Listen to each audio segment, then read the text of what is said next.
ڈالروں کی اب یلغار.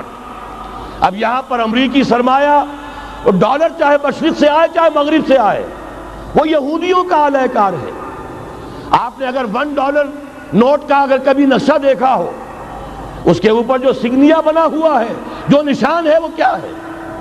پیرامڈ، احرام مصر. یہ کن کے لیے اہمیت رکھتے ہیں؟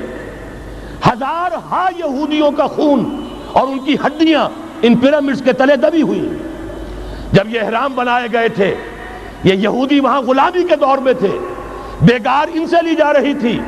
بڑے بڑے پتھر جب گرتے تھے تو پسنے والے یہودی ہوتے تھے. یہ ان کی اپنی جیسے ہولوکاسٹ، جیسے انہوں نے اس کو اپنا سمبل بنایا ہوا ہے، اسی طریقے سے پیرامڈ، مصر کا پیرامڈ، یہ گویا کہ ان کے اس زوال کا ایک نشان ہے. اور اس پر ایک آنکھ بنی ہوئی ہے، ایک آنکھ، کان دجال کی آنکھ، وہ دیکھ رہی ہے. عجیب ہے یہ سمبل.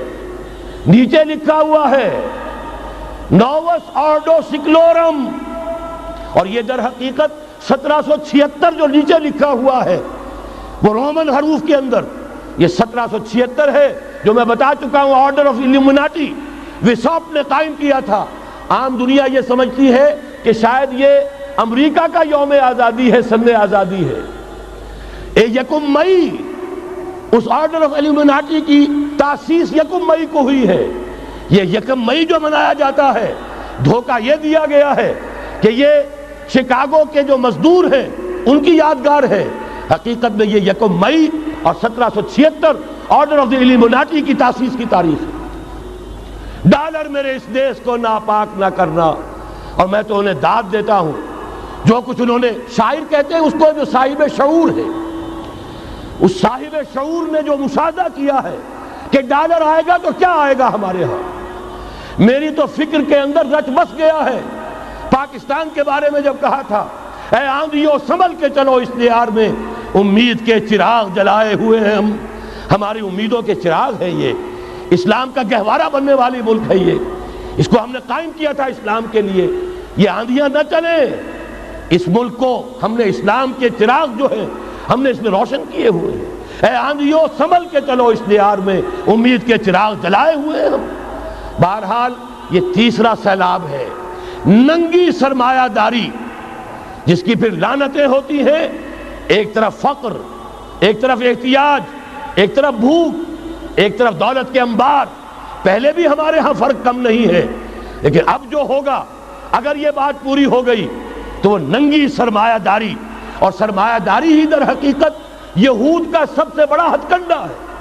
یہ بینکنگ کا نظام، یہ سارا کا سارا سودی نظام، یہ IMF، یہ ورلڈ بینک، یہی تو ان کے سب سے بڑے ادارے ہیں. تو واقعہ یہ ہے کہ 3 طرف سے ہم پر حملہ ہو رہا ہے. اور یہ سود کے بارے میں کیا کہا تھا اقبال نے؟ از ربا آخر چمی زائد فتن. اس سود کے ام الخبائث کے پیٹ سے سوائے فتنوں کے اور کیا برآمد ہو سکتا ہے؟ کس نہ داند لذت قرض حسن.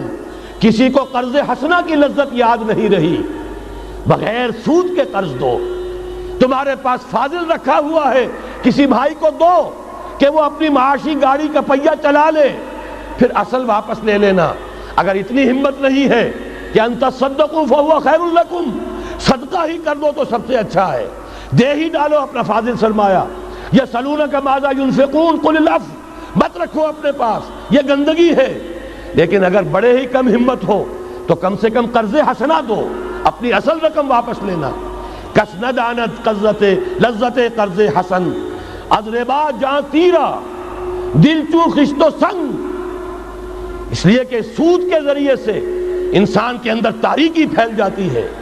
دل جو ہے اینٹ کے مانند، پتھر کے مانند سخت ہو جاتا ہے، کٹھور. ثم قست قلوبکم فہی کالحجارۃ او اشد قسوہ.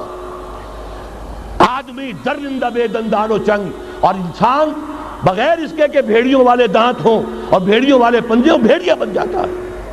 بہرحال اب کرنے کا کام کیا ہے اس کو سمجھیے.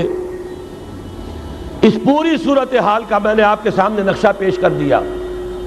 ایک طرف مغرب سے نیو ورلڈ آرڈر، جو جیو ورلڈ آرڈر ہے، اس وقت کی سپریم پاور آن ارتھ، امریکہ کی سرپرستی میں بڑی تیزی کے ساتھ حملہ آور ہے.